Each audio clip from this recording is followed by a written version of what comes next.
Rockstar Games and their parent company Take-Two Interactive look to be back at it again, and I speculate that this could be something for Grand Theft Auto 6 as Grand Theft Auto 5 continues to stay on the top of the charts. We'll be talking about all of that in this video today and a whole lot more. So you guys might remember right before the release of the Grand Theft Auto Trilogy, the Definitive Edition, Rockstar and their parent company Take-Two Interactive started taking down various mods that would allow you to go back and essentially play these older titles. And we're taking down mods that had to do with Vice City or San Andreas or Grand Theft Auto 3. And as we now know, it's because they didn't want any fan-created copies to be able to compete with their official releases that came out, the Definitive Edition of Grand Theft Auto 3, Vice City, and San Andreas. We've also seen Rockstar do this in the past with other titles in their collection. So there used to be a mod for Grand Theft Auto 5 that would allow you to play the entirety of the Red Dead Redemption map. Well, that got taken down right before the reveal and release of Red Dead Redemption 2, where we obviously know we can get to play on the original Red Dead Redemption map as well. So long story short, Rockstar and Take-Two Interactive sort of tip their hand when they issue a takedown like this, because it's usually what we're going to see going forward in the future. And so today we're talking about another story. It's a GTA 5 modder who got slapped with an interesting takedown from Take-Two and Rockstar. His name is Luke Ross. Great name, by the way. I'll leave a link to his page in the description. He makes mods for Grand Theft Auto and Red Dead Redemption and brings them into virtual reality. But the publisher of those games, Take-Two Interactive, was apparently not amused, and they actually issued him with a DMCA takedown. And essentially what they want him to do is he's going to be forced to remove his VR mods. So he was uploading these mods on the website Patreon. I'm sure you've heard of that site before. And this is what they actually told him. Hello, my name is Richard. I'm contacting you from the Patreon Trust and Safety team. We recently received a copyright claim for works you are making available on Patreon. Specifically, the claim comes from Take-Two Interactive Software, Inc., parent company of Rockstar Games, Inc., and 2K Games, Inc., who owns the rights to Grand Theft Auto, Red Dead Redemption 2, and Mafia Definitive Edition being utilized in your posts on Patreon. We ask that you remove all copyrighted works from your Patreon page. If you are unable to remove these works in a timely manner, or if we have trouble determining the extent of the potential infringement on your page, we may suspend your account or the post in question until all claimed materials have been removed.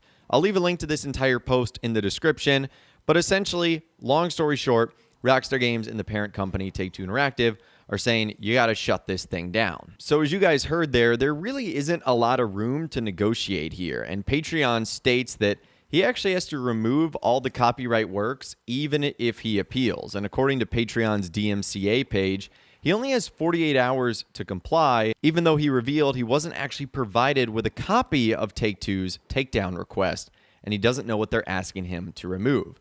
Now, in a public blog post, he actually revealed that he doesn't believe he's hosting any copyright material, saying, none of my modifications are built using software belonging to Take-Two Interactive software, and the modifications are not intended to replace their games, nor are they a means of exploiting Take-Two Interactive software's proprietary IPs or assets.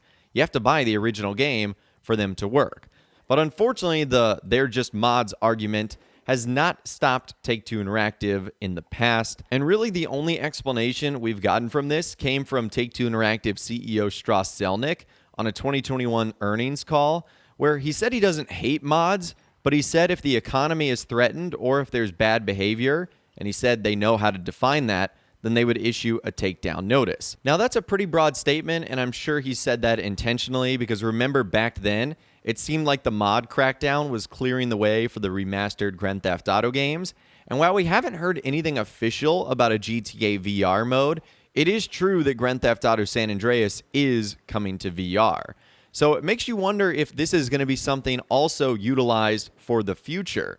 We know that Rockstar's next game is going to be Grand Theft Auto 6, and if it does have a VR component to it, you'd think the ship might have already sailed for something like GTA 5, then I think it's very possible this is Take-Two Interactive clearing the way, because they don't want fan-made modifications to take the place of what they're doing officially. It's a very tricky thing here when you've got developers and publishers trying to step in and take down these mods, and Obviously, as far as the fans go, this does not go over very well, but it makes you wonder what Rockstar is planning, what Take-Two Interactive is planning here. It looks like some VR mode could be in the works. Now, one of the reasons why Rockstar might be so keen at shutting this stuff down is it looks like GTA 5 is still just not going anywhere. So the other day, PlayStation released their June 2022 top downloads, and Grand Theft Auto 5 actually jumped up all the way around, which is interesting because halfway through the month,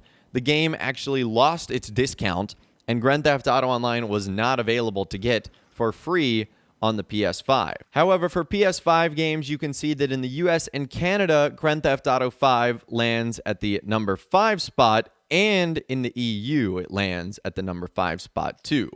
So for the PlayStation 5, it's actually sneaking up the list quite a bit, and for the PlayStation 4, it's actually been a lot higher. So you can see a lot more people are still enjoying this on the older systems, with Grand Theft Auto 5 coming in at number 3, for both the US, Canada, and EU. And one of the other changes is that Red Dead Redemption 2 also makes its way into the top 5, with it being in the 4th place spot in the US and Canada and the 5th place spot in the EU. Whereas on the PlayStation 5, it's not even on the top 20 on either of those categories. So I think it's very clear that as things currently stand, Rockstar games are still more popular on the older systems. And maybe that's because right now there's no real incentive to have the new games on the PlayStation 5 or Xbox Series X or S. I mean, there's some limited bonuses that you get in Grand Theft Auto Online, but certainly not in Red Dead Redemption 2. There's almost no need to make the jump unless you obviously just want to experience it with a newer set of graphics and platforms and stuff like that. And sort of wrapping things up here, personally, I think there's a better way to go about it than just simply taking down this stuff with these copyright claims and DMCA takedowns. You see other video game companies actually hiring people who make mods for their titles, as they can honestly do it better sometimes than the people actually working on the game. So I wish that's the way Rockstar would go about doing things, instead of just coming in there with a hatchet and shutting everything down. But maybe this means something VR-related is coming in the future for Grand Theft Auto 6.